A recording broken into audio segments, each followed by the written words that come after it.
Hello, எல்லோரும் எப்படி இருக்கீங்க? நேற்று தம்பி ஒரு டங் ட்விஸ்டர் கொடுத்துருந்தோம்ல, அவன் வந்துட்டு இன்றைக்கி பண்ணி காமிக்கிறேன்னு சொல்லியிருக்கான் என்கிட்ட. ஏற்கனவே என்கிட்ட நிறையா தடவை ஒரு 2-3 டைம்ஸ்க்கு மேலே கிளியராக கரெக்டாக சொல்லிட்டான். சரி, இருந்தாலும் நான் சொல்லியிருக்கேன், வீடியோ எடுக்கும்போது ஒரே டேக்கில் நீ கரெக்டாக சொல்லணும், இல்லைன்னா வந்துட்டு நான் இது பண்ண மாட்டேன், அக்செப்ட் பண்ண மாட்டேன்னு. அதனால் இப்போது வந்து அவர் சொல்ல போகிறாரு, கரெக்டாக கேளுங்க.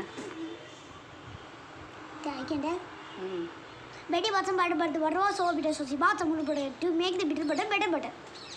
ஓகே, ஸோ அவருக்கு நம்ம ஒரு கங்க்ராட்ஸ் பண்ணிடலாம். வெரி குட், கரெக்டாக சொல்லிட்டாரு. அதுக்கான கிஃப்ட்டு ஓகே, அது இன்னொன்று வேறு மற்றதெல்லாம் அப்புறம் பார்த்துக்கலாம். ஓகே, இன்றைக்கி வந்து இந்த சீதா பாண்டின்னு சொல்லிட்டு பல்லாங்குழியில் ஒரு சிங்கிள் பிளேயர் கேம் இருக்குது. அந்த கேமை வந்து உங்களுக்கெல்லாம் ப்ளே பண்ணி காமிக்கலாம் அப்படின்ட்டு ஒரு ஐடியா. அதோட ஹிஸ்ட்ரி என்னென்னா வந்து சீதாதேவியை வந்துட்டு ராவணன் வந்து தூக்கிட்டு போய் வனவாசம் அந்த இது ஏதோ சிறை பிடிச்சி வச்சுருக்கும் போது அவங்க வந்து தனியாக உட்காந்துருக்கும்போது பயங்கர போரிங்காக இருந்துச்சாமா. அதனால வந்துட்டு அவங்களே கண்டுபிடிச்சி இதை வந்து ப்ளே பண்ணுவாங்க போல் சிங்கிள் பிளேயராக. ஸோ அதுதான் வந்து இதோட கதை அப்படின்னு சொல்கிறாங்க. எனக்கு ஷியராக தெரியாது, எனக்கு சொன்னாங்க அப்படின்னு. அப்புறம் வந்துட்டு என்னென்னா, நான் நினைக்கிறேன் ஒருவேளை வந்துட்டு அந்த காலத்தில் வந்துட்டு எல்லோரும் பெண்கள் தான் வீட்டுக்குள்ளே இருந்தாங்களே, வெளியில் போகாமல். ஸோ அப்படி இருக்கும்போது ஹஸ்பண்ட் மேலே இருக்க கோவத்தை எப்படி காமிக்கிறதுன்னு தெரியாமல் சீதா பாண்டி விளையாடுவாங்கன்னு நினைக்கிறேன். ஏன்னா சிங்கிள் பிளேன்றதுனால யார் மேலேயாவது கோவம் இருந்துச்சுன்னா ஒரு ஸ்ட்ரெஸ் பஸ்டர் மாதிரி இதை எடுத்துகிட்டு நம்ம வாட்டுக்கு வேகமாக விளையாண்டோன்னா அவங்களுக்கு வந்து சிம்பாலிக்காக சொல்லிடலாம், நான் கோவமாக இருக்கேன், தள்ளி போயிருமா அவனே, பொதுவாக சொன்னேன் அப்படின்ற மாதிரி. மேபி அப்படியா தான் இருக்கும்னு நினைக்கிறேன். வாங்க பார்க்கலாம். நான் ஒரு தடவை ப்ளே பண்ணி காமிக்கிறேன் சிங்கிள் ப்ளே.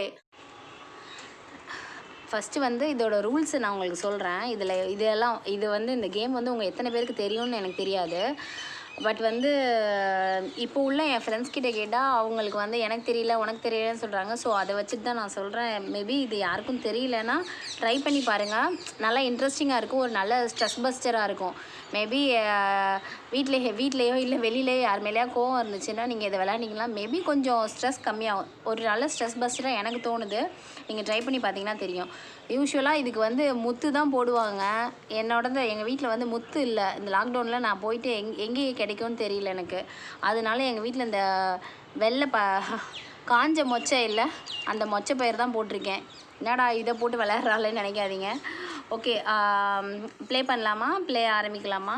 இதில் வந்துட்டு எப்படின்னா, இந்த 7ல் இப்போ நீங்கள் ஆரம்பிக்கிறீங்கன்னா அடுத்து வந்து நிறைய ரவுண்ட்ஸ் வரும். அதில் வந்துட்டு ஒரு ரவுண்டாக வந்து 14 முத்து இங்கே சேரும். அடுத்து இங்கே செகண்டில் ப்ளேஸ் ஆச்சுன்னா தேர்ட், அந்த மாதிரி ஆல்டர்னேட்டாக வந்து இது வந்து ப்ளேஸ் ஆகும். அது வந்து எப்படின்னா, இப்போ நான் சொல்லும் போது உங்களுக்கு புரியாது, அடுத்து நான் விளையாடும் போது உங்களுக்கு புரியும். இது வந்து சிங்கிள் பிளேயர் தான். பட் வந்து நான் நெக்ஸ்ட்டு வந்து நானும் இவனும் சேர்ந்து ப்ளே பண்ணி காமிக்கிறோம். இப்போ நான் ஸ்டார்ட் பண்ணுறேன். எப்போயுமே இதுலேருந்து ஆரம்பிக்கணும்.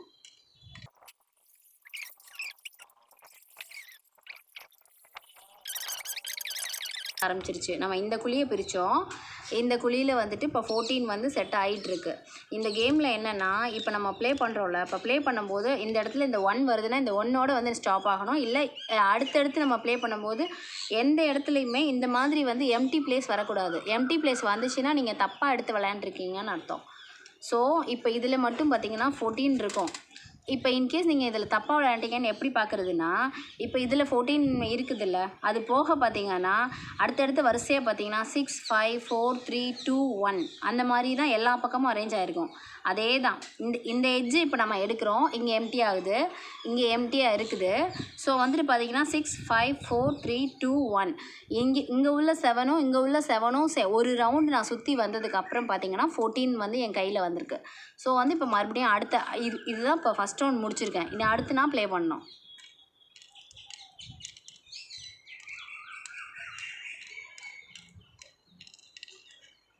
இப்போ இங்கே சேருமா?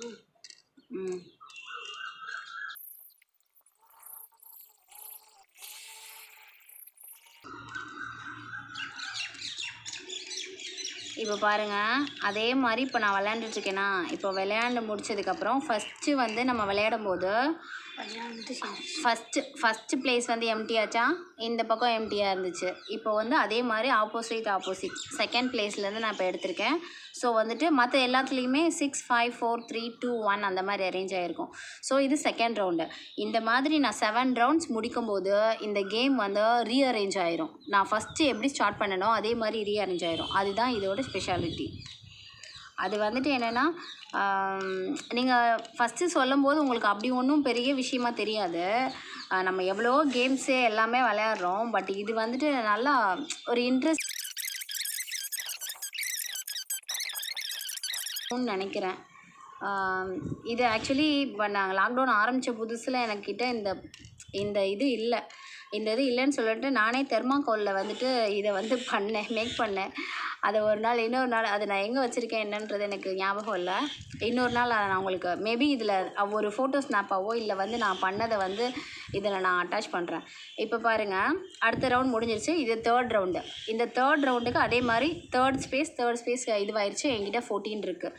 ஸோ இதே மாதிரியே நான் வந்து அடுத்தடுத்து விளையாண்டுட்டே இருந்தேன்னா எனக்கு வந்துட்டு கரெக்டாக ஃபினிஷிங் லைன் வந்துட்டு எல்லாம் வந்து ரீஅரேஞ்ச்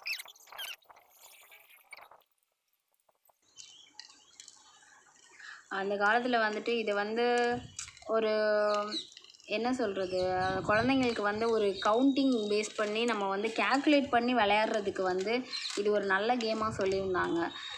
எந்த ஒரு விஷயத்துலையுமே கேல்குலேஷன்றது வந்து ரொம்ப முக்கியம். எந்த விஷயம் பண்ணாலும் அதை வந்து நம்ம வந்து கரெக்டாக பண்ணணும் அப்படின்னு நினப்போம். ஸோ வந்துட்டு குழந்தைங்களுக்கு வந்து நம்ம இந்த விஷயத்தை நம்ம வந்து கற்றுக் கொடுத்துருக்காங்க அப்போது. இப்போ வந்துட்டு நம்ம தான் வந்துட்டு அந்த வீடியோ கேம்ஸு அது இது அப்படின்னு நிறைய என்னென்னமோ பண்ணிகிட்ருக்கோம். இப்போ பாருங்கள், கரெக்டாக 4th ரவுண்டு 4th ப்ளேஸ் வந்து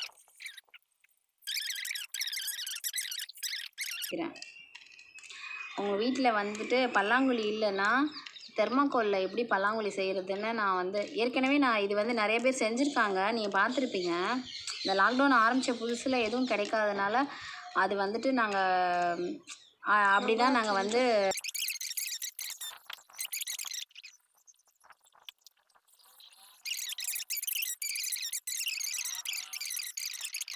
பண்ணி விளையாட போகிறோம். இதுதான் இந்த இடத்துல ஆரம்பித்தோம். இப்போ இந்த இடத்துல ஆரம்பித்து அதோட வந்துட்டு நம்ம